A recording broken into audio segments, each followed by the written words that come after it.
Hey, good morning, everyone. I would like to greet everybody a happy holiday. So I know right now, enjoying a good morning, hinahinay.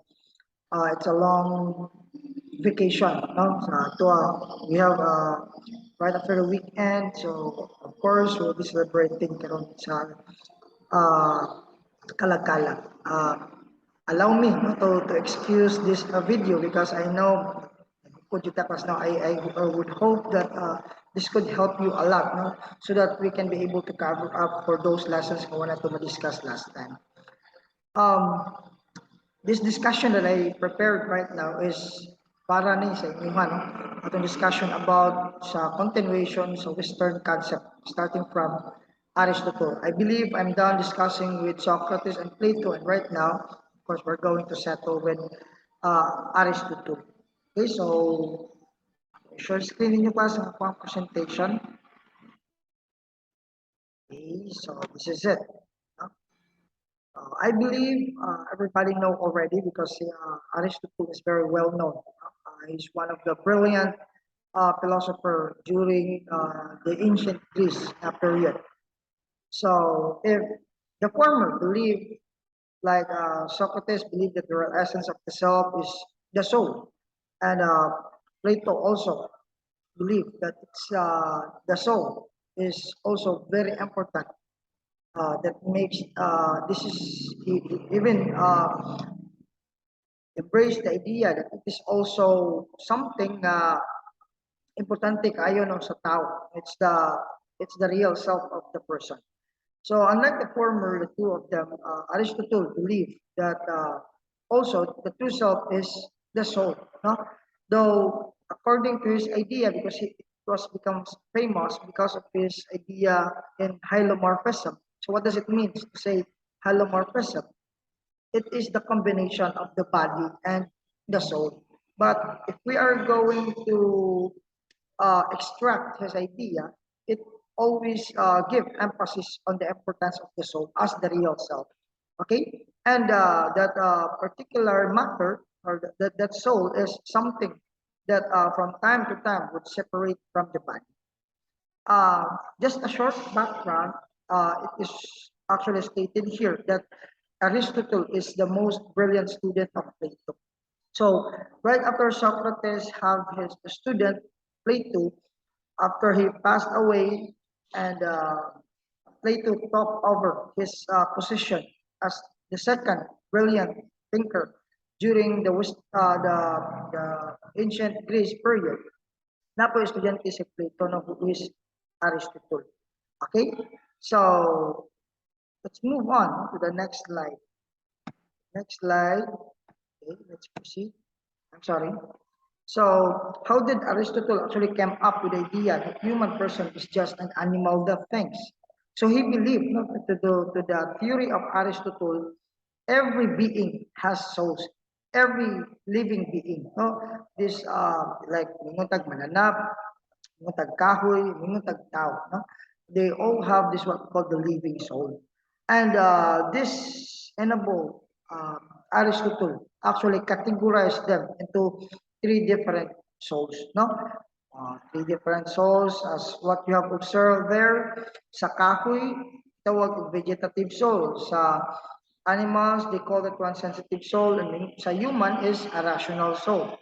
Of course, according to Aristotle, if we are going to mention a soul or a living soul or a living being, of course, there must be a requirement no, for them to be able uh, to be called as a living soul or a living being.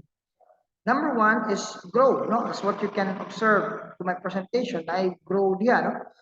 They can be able to grow just like the plants. They can grow itself. No? The animals also grow itself by nature. No, and as well as the human being. Okay, everybody also will be able to reproduce. The plant itself can reproduce, the animals can also reproduce, and even those creatures no, nga mukuyamang sa yuta. No? I think it was not, wala na lang sa gikuan diyan, no? But kaning sensitive soul that actually speak coming from the insects to animals. Be able to feed itself, of course, no? Kaning Plants, they can feed itself, no? Ang ilang mga dahon ng mga tagak, mga sanga ng mga tagak, mga laya, so they can feed itself, no? Without, do karon no, na yung mga tao nga mananong, mga ornamental plants diya sa tuwang balay. But the creation on how everything was created by nature is they can be able to produce itself, no? A food for themselves, okay? Just like the animals. That's how they are actually being designed. And even the human being has the capacity and the capability also to do such thing.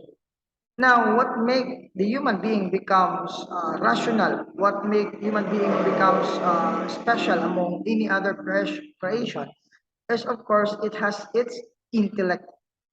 Okay, so natay kaalam, no? It's very important that mingon tao animals, yes, they have their own intellect also, no? Ang kahoy, nakabalo ko, may brain nga nakita sa kahoy. But one thing is for sure, uh, they have their own way of growing, they have their own way on how it was actually exist on itself. The animals also can think, no? Just like the human being, but dili sad siya no sama mo kunahuna sa tao, no? Tapos sila ay limited ra ang ilahang capacity and capability to use their sense of thinking. Okay? So mo kita siya sensitive soul because most of them rely on the senses. Unlike the human being na natay brain also that enables the human person to functionalize on its complex capacity. Pwede ta bisag unsa atong buhaton, we can solve problems like mathematics, we can read, we can express our feelings and even identify our feelings, no? That makes the human being becomes special. Now, I believe it was already mentioned, no? Okay, okay, so according to Aristotle, man is a rational animal. The human person is not a soul distinct from the body. Yan gitawag mo siya, not a soul distinct from the body.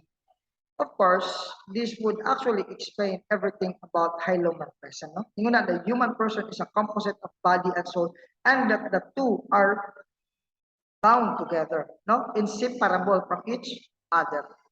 Now, what does it mean to say hylomorphism? Soul allows humans to perform activities of life such as thinking, willing, imagining, desiring, and perceiving.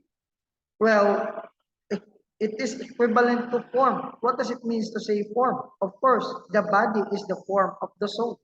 Because we cannot determine soul, soul itself cannot be seen by the naked eye. No? If that was loosely translated or loosely understood or gigamit na sa mga philosophers sa Western nilang Aristotle, ang ato ang mind, ang ato ang ability to think as soul, so dili na to makita, no? Wala may makakita sa imagination sa uban, no? Wala may makakita sa imong ginahuna gani no atong himatikdan mingon ang atong ginikanan nga dong paningkamot og eskwela kay ang imong kaalam mo nay bugtong kayamanan nga dili makawat. Subot pasabot if dili na makawat because nobody can actually see that one. No, it's not obvious. It's not distinct. Okay? Now, in relation to that, it is the soul, the combination of the soul and form that makes it what we call hylomorphism.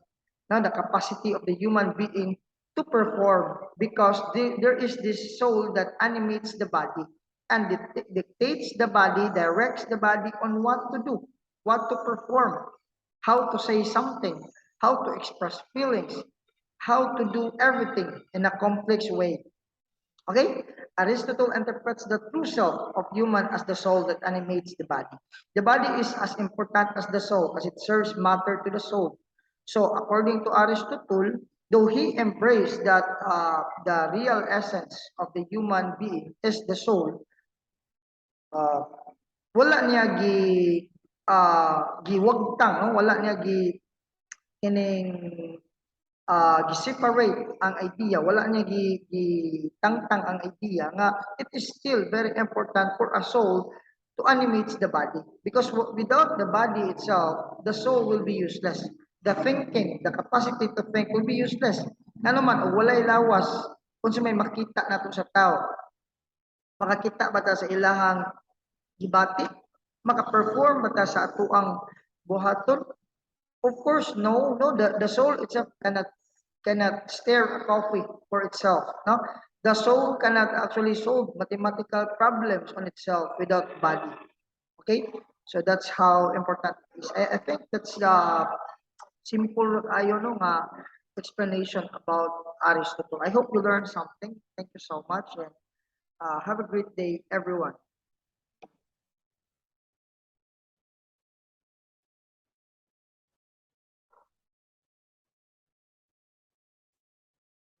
Okay, so I have to stop sharing this one.